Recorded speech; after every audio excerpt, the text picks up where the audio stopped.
وقال الذين كفروا لا تأتينا الساعة قل بلى وربي لتأتينكم عالم الغيب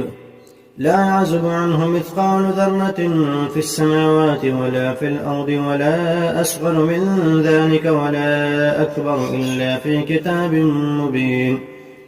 ليجزي الذين آمنوا وعملوا الصالحات أولئك لهم مغفرة ورزق